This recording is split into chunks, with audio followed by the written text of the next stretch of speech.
สำหรับข้อที่2อยู่นี่เนาะ hỏi về thời gian trong quá khứ hỏi về thời gian trong quá khứ จะแปลว่าถามเกี่ยวกับเวลาในอดีตแล้วโครงสร้างนี่จะเป็นโครงสร้างที่ใช้ถามถึงเวลาในอดีตเวลาถามจะมีchủ ngữ động từ khi nào bao giờ เวลาถามนี่จะมีคำตัวตั้งบวกใส่คำกรรมะแล้วก็บวกใส่คำว่าตือคำว่าตือนี่อาจจะใส่หรือบ่ใส่ก็ได้ซึ่งว่าตือนี่จะแปลว่าแต่เนาะแล้วก็ลงท้ายด้วยคำว่าขี้นาวหรือว่า bao giờ ตอนใดเวลาใดหรือว่าเมื่อใดเนาะแล้วเวลาตอบจะมีchủ ngữบวกใส่động từแล้วก็บวกใส่คำว่าตืออาจจะใส่ก็ได้หรือบ่ใส่ก็ได้แล้วก็บวกใส่từ chỉ thời gianแล้วลงท้ายด้วยคำว่าrồi từ chỉ thời gian จะแม่นคำที่ชี้บอกเวลาแล้วก็ลงท้ายด้วยคำว่า rồi ที่แปลว่าแล้วและอยู่นี่เพิ่นอธิบายว่า đây là câu hỏi dùng để hỏi về thời gian xảy ra các sự việc trong quá khứ จะแปลว่านี่แม่นคำถามใช้เพื่อถามเกี่ยวกับเวลาที่ว่าเกิดเวียกงานใดหนึ่งในอดีตเนาะแล้วอยู่นี่เพิ่นจะมีchú ý ก็คือเอาใจใส่ câu trả lời thường là câu ngắn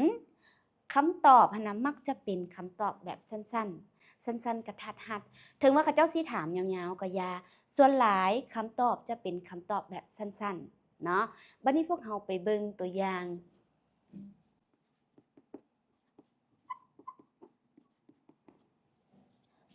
ที่หนึ่งเนาะตัวอย่างว่าเฮามีน้องคนหนึ่งน้องเป็นน้องลูกอ้ายลูกน้องซะเนาะที่ว่าเขาเจ้าเรียนปี4ปีนี้แล้วปีนี้เป็นปีที่เรารับใบประกาศแล้วบัดนี้เฮาละท่าแต่ว่าสิไปรับใบประกาศนำลาวแล้วบังเอิญเฮาไปถึงฮอดเฮือนลาวแล้วถามว่าน้องรับใบประกาศมื้อใดแล้วเพิ่นว่าอุ๊ยน้องรับแล้วแล้วเฮาอยากรู้ว่าเอ้าน้องรับใบประกาศตอนใดหมายความว่าผ่านมาแล้วลาวน่ะรับแล้วเฮาจึงรู้เนาะสิ่งที่ว่าเราเฮ็ดนะมันเกิดแล้วเกิดขึ้นเป็นอดีตไปแล้วเราจังฮู้และเฮาสิถามว่า em nhận bằng từ khi nào เนาะ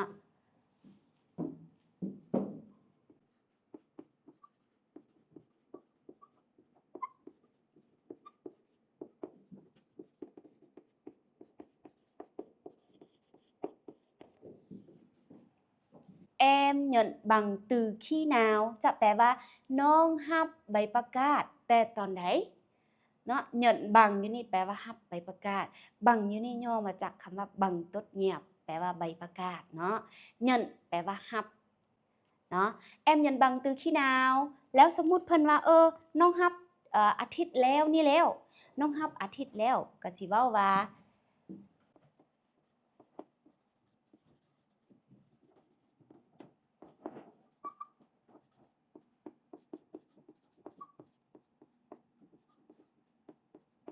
em nhận tuần trước rồi จะแปลว่าน้องรับอาทิตย์แล้วนี่แล้วเนาะอาทิตย์แล้วรับแล้วเฮาจึงสิฮู้เนาะบัดนี้ตัวอย่างที่2ตัวอย่างตัวอย่างว่ามีอ้ายคนหนึ่งเราต้องการพบกูลิงพบอาจารย์ผู้หนึ่งชื่อลิงแล้วเพิ่นติดต่ออาจารย์ลิงบ่ได้แล้วเพิ่นว่าอันมื้อใดน้องเห็นอาจารย์ลิงนี่ขอเบอร์ให้เด้อแล้วโอเคแล้วบังเอิญเฮาไปขอได้เบอร์อาจารย์ลิงแล้วเอาเฮาหั้นนะเอาเบอร์อาจารย์ลิงให้เพิ่นแล้วเพิ่นว่าโอ้อ้ายไปพบอาจารย์ลิงมาแล้วแล้วเฮาอยากรู้ว่าอ้ายนั้นไปพบตอนใดเฮาว่าเฮาสิเว้าเป็นภาษาเวียดว่า anh gặp cô Linh bao giờ anh gặp cô Linh bao giờ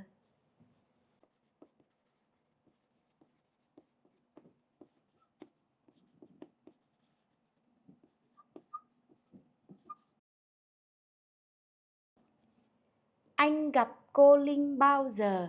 หมายความว่าอ้ายนะไปพบโกลิงตอนใดแล้วอ้ายก็บอกให้น้องนะขอเบอร์โกลิงให้เด้แล้วไปพบโกลิงตอนใดแล้วจังซี่เนาะแล้ววันนี้ตัวอย่างเพิ่นว่า anh gặp hôm qua rồi anh gặp hôm qua rồi ก็คืออ้ายพบเมื่อวานนี้แล้วเนาะ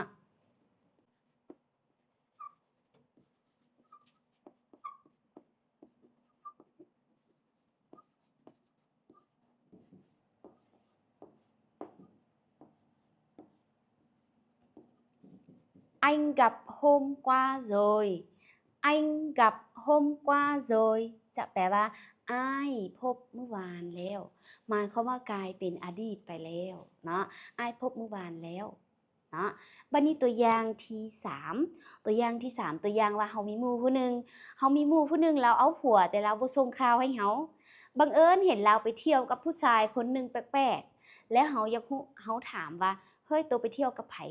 แล้วเราว่าไปเที่ยวกับผัวเด้เราว่าเอ้ามึงเอาผัวตอนใดเฮาสิถามหมู่ว่ามึงเอาผัวตอนใดเฮาก็เว้าเป็นภาษาเวียดว่า mày lấy chồng từ khi nào เนาะ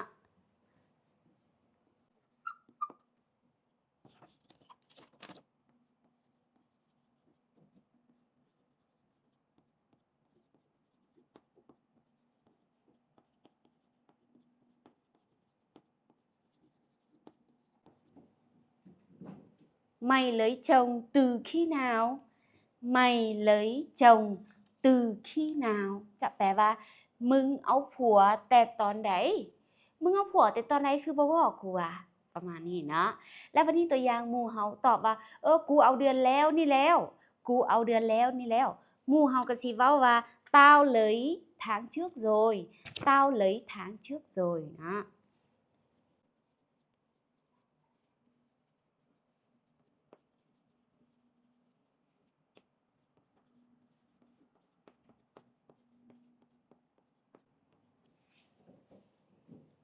Tao lấy tháng trước rồi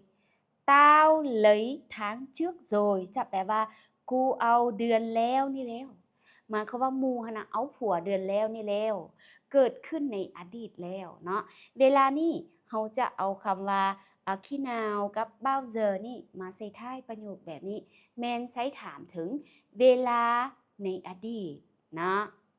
บัดนี้พวกเรามาเบิ่งอยู่นี่เนาะ Em nhận bằng từ khi nào Em nhận bằng từ khi nào น้องรับใบประกาศตอนใดเฮามาเบิ่งอยู่นี่เนาะ Em อยู่นี่จะแม่นพรรคส่วนจูงือพรรคส่วนคำตัวตั้ง nhận แปลว่ารับตัวนี้มันจะเป็นđộng từ เป็นคำกรรมะนะแล้วก็ลงท้ายด้วยคำว่า từ khi nào từอยู่นี่คืออาจารย์ว่าเนาะเฮาอาจจะใส่ก็ได้หรือบ่ใส่ก็ได้ Em nhận bằng khi nào ก็ได้หรือว่า Em nhận bằng từ khi nào ก็ได้จะแปลว่าน้องรับใบประกาศตอนใดคือกันเนาะบัดนี้ Em nhận bằng Em nhận tuần trước rồi Em อยู่นี่ก็แม่นจูงือของเฮา nhận ก็ยังแม่นđộng từ เนาะ nhận ก็แปลว่ารับเป็นคำกรรมะคือเก่าtuần trước อยู่นี่จะแม่นคำที่ว่าชี้บอกเวลาของเฮาอยู่นี่เนาะแล้วก็ลงท้ายด้วยคำว่า rồi อยู่นี่เฮาอาจจะใส่ rồi ก็ได้หรือว่าบ่ใส่ rồi ก็ได้ em nhận tuần trước ก็ได้เนาะบ่ใส่ rồi ก็ได้บัดนี้ตัวอย่างที่2 anh gặp cô Linh bao giờ anh gặp cô Linh bao giờ จะแปลว่าอ้ายพบโกลิงตอนใดเนาะ anh อยู่นี่หั่นจะแม่นพรรคส่วนคำตัวตั้งของเฮา gặp อยู่นี่จะแม่นđộng từ เป็นคำกรรมะนะ gặp เป็นคำกรรมะแล้ว bao giờ ตัวนี้จะแม่นคำที่มาจากโครงสร้างคำถาม anh gặp hôm qua rồi anh gặp hôm qua rồi อ้ายพบเมื่อวานนี้แล้วแล้ววันนี้ anh อยู่นี่ก็ยังแม่นจูงือของเฮา gặp ก็ยังแม่นđộng từ เนาะ anh gặp hôm qua rồi บัดนี้ mày lấy chồng từ khi nào mày lấy chồng từ khi nào มึงเอาผัวแต่ตอนไหน mày อยู่นี่หั่นจะแม่นจูงือ mày อยู่นี่เป็นจูงือเนาะ lấy ก็คือเอาอยู่นี่แม่นđộng từ เป็นคำกรรมะ từ khi nào từ khi nào นี่กำมากับโครงสร้างของเฮาเนาะบัดนี้เพิ่นตอบ tao lấy tháng trước rồi tao lấy tháng trước rồi tao อยู่นี่ก็แม่นจูงือเนาะ lấy ก็แม่นđộng từ lấy ก็แม่นđộng từ tháng trước อยู่นี่แม่น từ chỉ thời gian แม่นคำที่ใช้บอกเวลานี่เนาะแล้วประโยคอยู่นี่คือเขาเจ้าเว้าอยู่นี่คำตอบสามารถเป็นคำตอบแบบสั้นๆได้ตัวอย่างข้อที่1 em nhận bằng từ khi nào เพิ่ พิ่นตอบเลยว่าตุนเชือกเพิ่นตอบว่าตุนเชือกก็ได้โดยที่ว่าบ่ต้องใส่พวกนี้โดยที่บ่ใส่ตัวนี้เนาะเฮาจะบ่ใส่พวกนี้เราสิเว้าว่าตุนเชือกเลยก็ได้คือกันเนาะแล้วโซยนี่อาจจะใส่ก็ได้หรือบ่ใส่ก็ได้ตุนเชือกโซยก็คืออาทิตย์แล้วนี่แล้วน้องรับใบประกาศตอนใดอาทิตย์แล้วตอบสั้นๆแบบนี้ก็ได้หรือว่าสิตอบยาวๆว่าน้องรับใบประกาศอาทิตย์แล้วนี้แล้วตอบยาวๆแบบนั้นก็ได้เนาะคือตัวอย่างที่2คือกัน anh gặp cô Linh bao giờ อ้ายพบโกลิงตอนใดเฮาตอบสั้นๆว่า hôm qua ก็ได้หรือว่าสิตอบว่า anh gặp hôm qua rồi หรือว่า anh gặp cô Linh hôm qua rồi ก็ได้คือกันเว้ายาวๆก็ได้หรือตอบสั้นๆก็ได้ตัวอย่างที่3 mày lấy chồng từ khi nào mày lấy chồng từ khi nào มึงเอาผัวแต่ตอนใดตอบว่า tao lấy tháng trước rồi tao lấy tháng trước rồi เฮาสิตอบแต่ว่า tháng trước ก็ได้ tháng trước ก็ได้หรือว่า tháng trước rồi ก็ได้คือเดือนก่อนมึงเอาผัวแต่ตอนใดเวลาถามเนาะเวลาตอบก็เดือนก่อนหรือว่าสิตอบว่ากูเอาผัวแต่เดือนก่อนแล้วตอบยาวๆก็ได้คือกันเป็นจั่งใดทุกๆคนเข้าใจแล้วบ่หวังว่าผ่านวิดีโออธิบายวิธีการนำใช้คำว่า khi nào bao giờ ที่ใช้ถามถึงเวลาในอดีตและเวลาในอนาคตนี้ทุกๆคนจะเข้าใจบ่หลายก็น้อยแล้วเนาะและสำหรับท่านใดที่สนใจอยากเรียนภาษาเวียดโดยบ่ได้เสียค่าก็สามารถเข้าไปเรียนได้ที่เว็บไซต์ pasaviet.com ของพวกเราเด้อขอขอบใจทุกๆคนที่เข้ามาเบิ่งแต่ต้นจนจบพบกันใหม่คลิปหน้าสำหรับคลิปนี้ซินเจ้าสบายดี